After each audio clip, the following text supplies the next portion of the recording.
Olá, boa tarde. Estamos dando início ao chat do dia 9 de abril de 2018.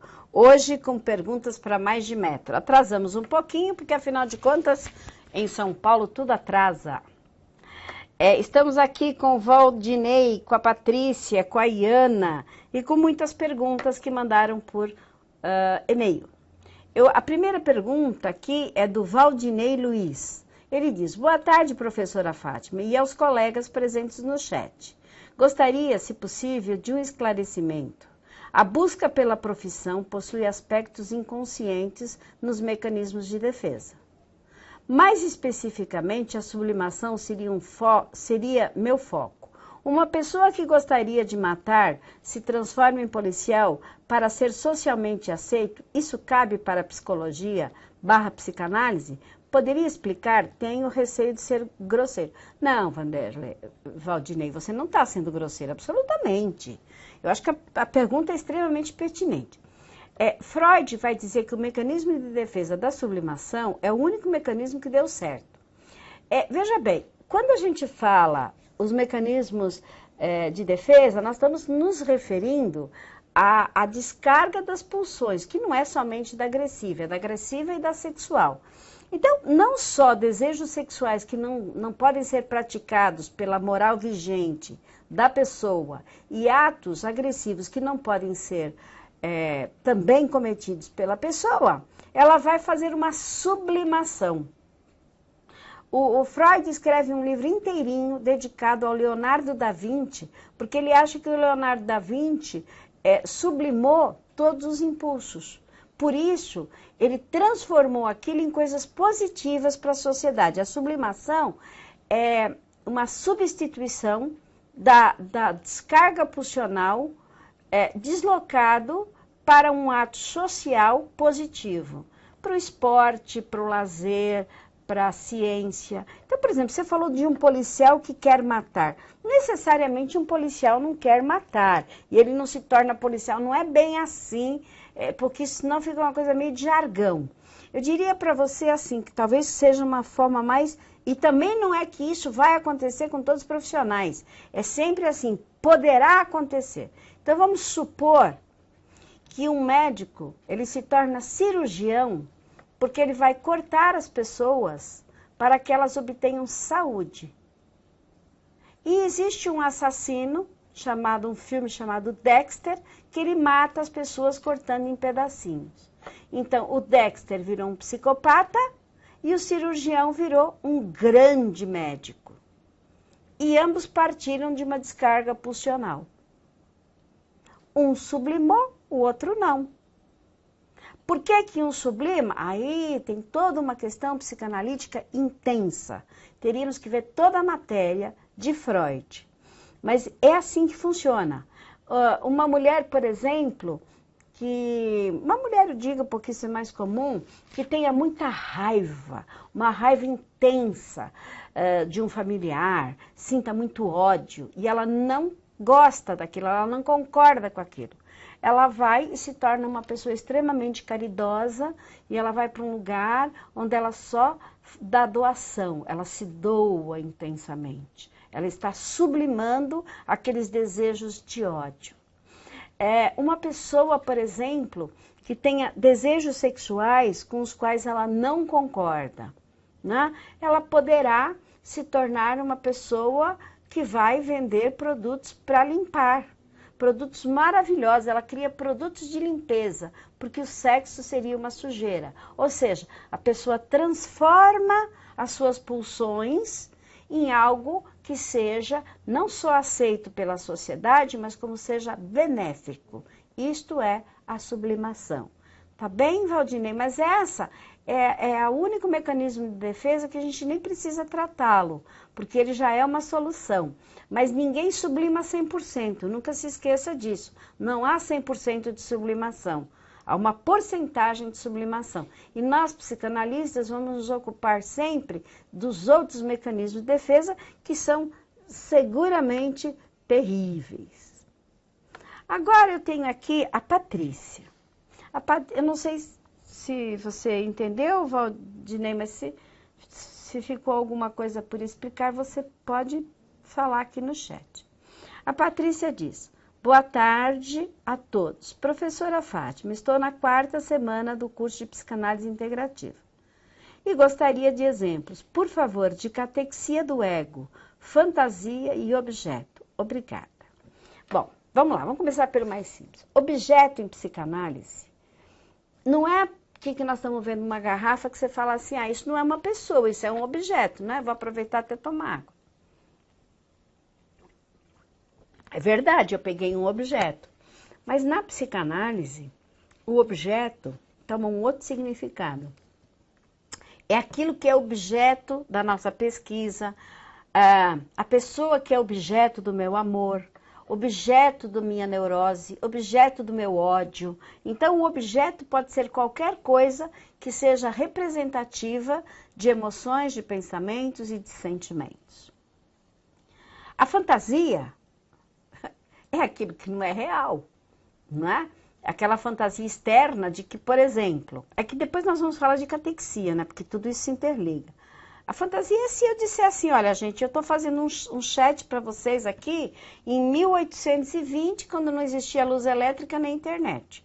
Mas eu acredito piamente que eu estou fazendo isso, eu estou fantasiando, né? Eu posso estar delirando e no delírio ter uma fantasia, ou não estar delirando e estar fantasiando de olhos abertos e acordada. A fantasia é comum nas crianças e poderá acontecer nos adultos, faz bem para os adultos.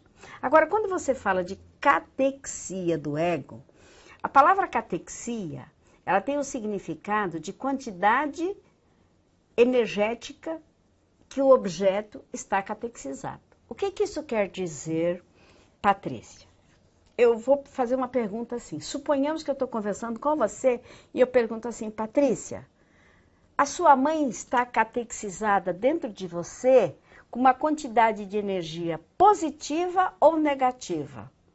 Eu não vou nem nomear o que é esse positivo ou negativo. E você me responde, Fátima, eu amo tanto a minha mãe, então é positivo.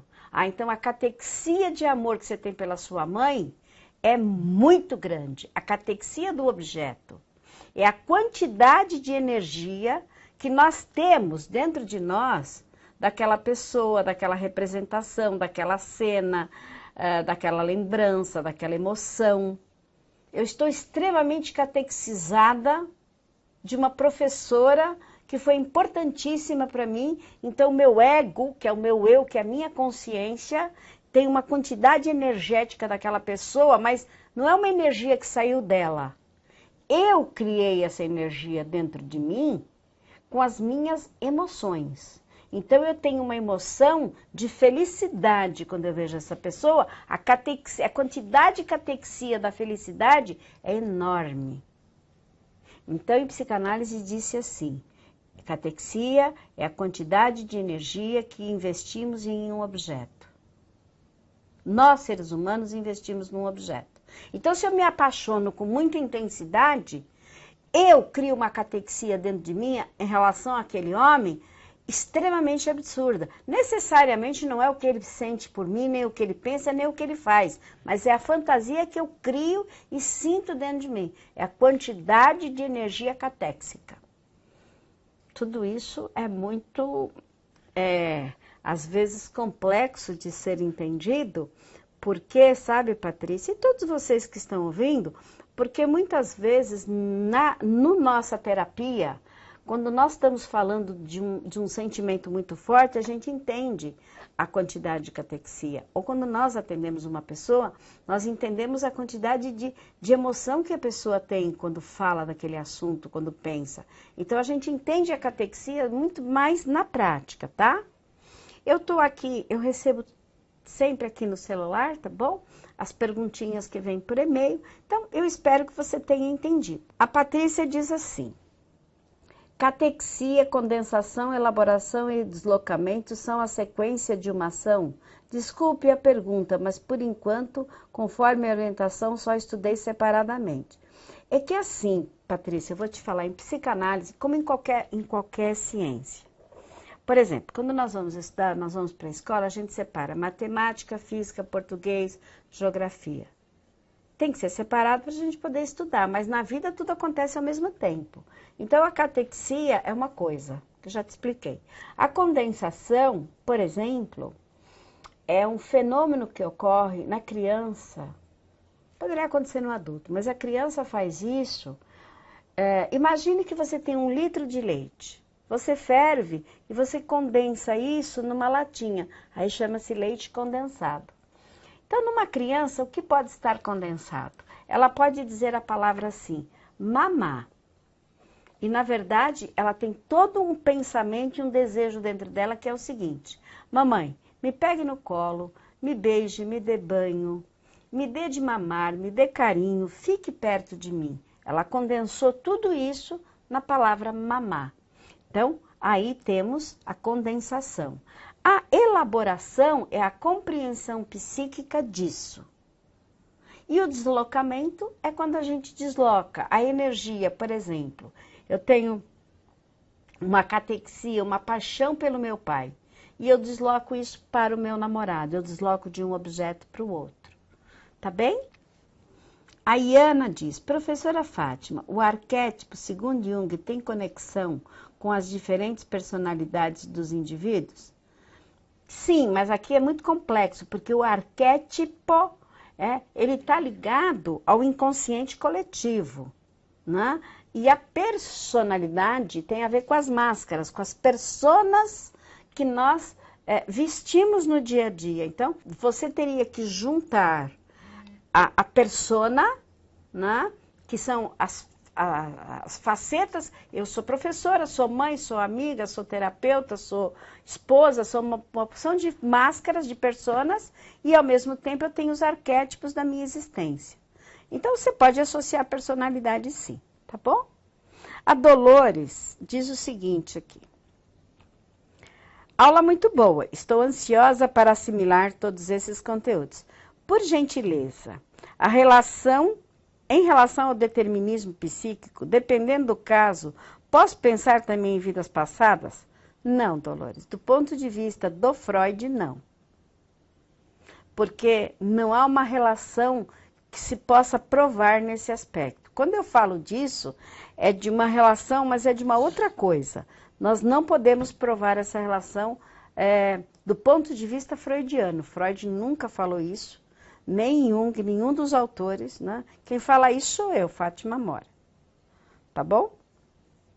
Dúvidas do curso de psicanálise integrativa. Olá, professora Fátima. Tudo bem?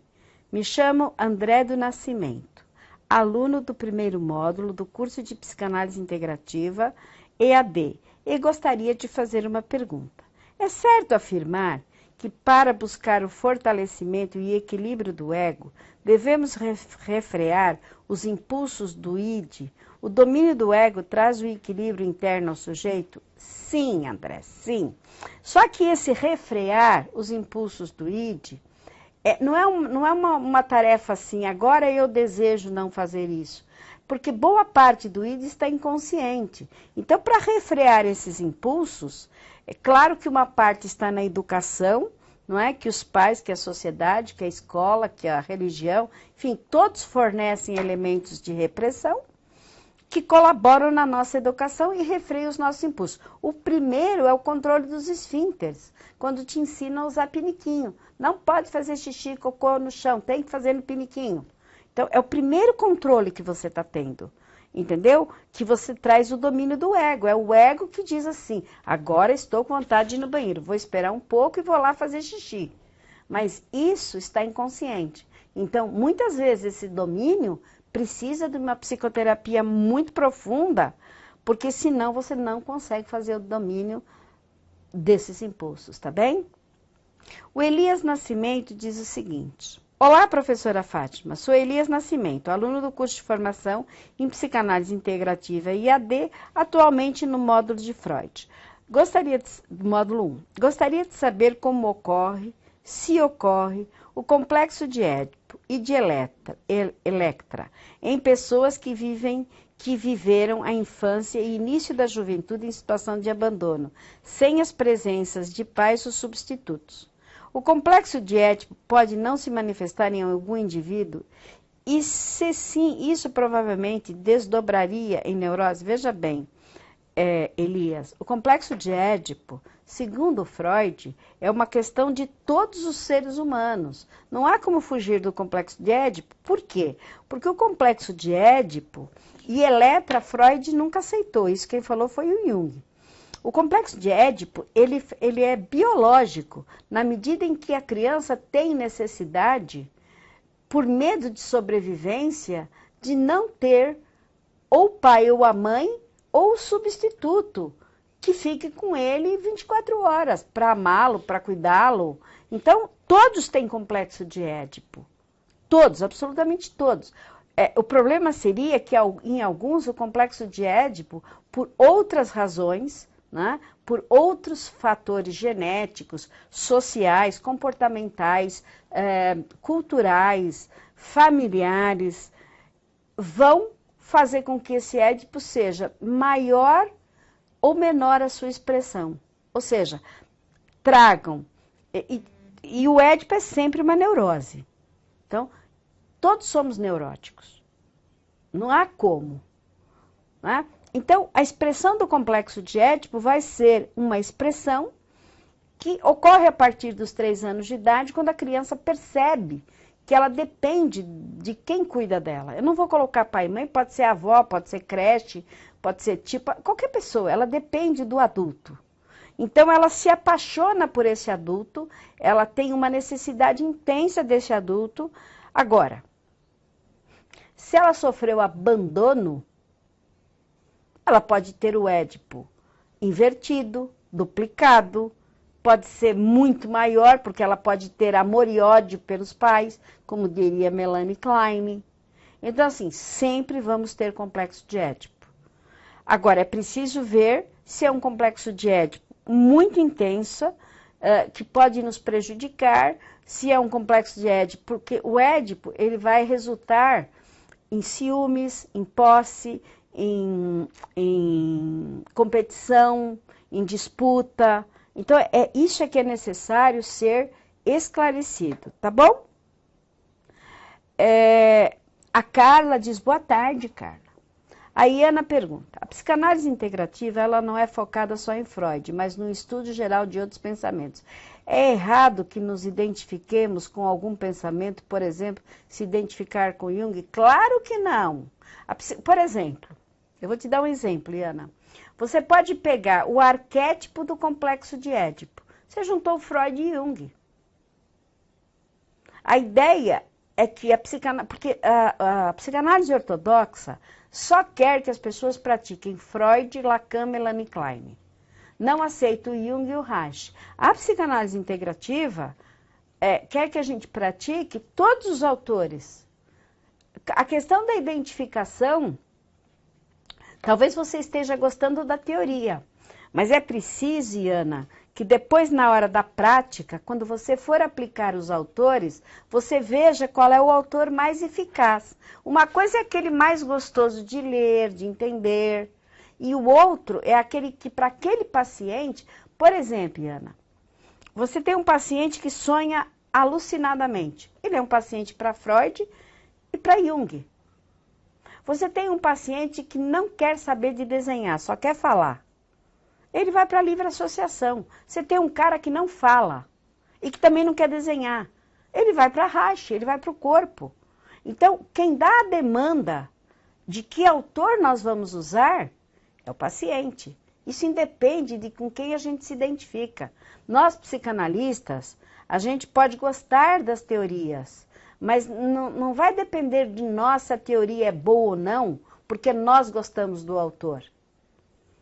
O que nós temos que fazer com a psicanálise é ver o quanto a teoria e a prática daquele autor é eficaz para o nosso paciente. Essa é a fundamentação da psicanálise. Nós estudamos psicanálise para nos melhorarmos e, consequentemente, ajudarmos outras pessoas a melhorarem. A Carla diz o seguinte, tenho somente 1 mês de curso, não é bem uma dúvida sobre o curso, é um assunto mais pessoal. Tenho lido todos os livros e indicações, conhecendo mais e mais. Minha dúvida é quando a senhora acha apropriado fazer análise com uma pessoa que está pedindo ajuda. Moro na Suíça. No momento tenho a filha de uma amiga que queria que a filha fizesse psicanálise comigo. A senhora poderia acompanhar esse caso comigo? Estou há 2 meses. Olha, minha querida Carla, você não tem tempo para analisar ninguém. É obrigatório que você tenha, no mínimo, você tem que ter 100 horas de análise, mas no mínimo 40 horas de análise individual e 1 ano de curso para você poder estagiar, porque senão você vai cometer contra-transferência. Em vez de ajudar, você vai prejudicar. Porque isso aqui não é psicologia, não é comportamental, não é conselho. Você tem que ter manejo de técnica. Então, somente depois de 1 ano, não é? Se você quiser mandar um e-mail para sppi@sppi.org.br, eles mandam para mim e eu vou te explicar por Skype. Eu tenho o prazer em lhe explicar por Skype detalhadamente o que eu não posso fazer aqui no chat. Você manda, a Ana vai escrever aí sppi@sppi.org.br, dizendo que você quer conversar comigo por Skype. Eles me encaminham você e eu vou ter o maior prazer em te explicar detalhadamente, porque a minha função é ajudar vocês a ser cada vez melhor bons profissionais na área de psicanálise, tá bom, gente? Eu acho que está chegando o final do chat. Foi muito bom estar com vocês aqui. Eu não esqueci do L de Lacan. Eu ainda vou trazer para explicar para você, minha querida. Um beijo, boa semana. Fiquem com Deus.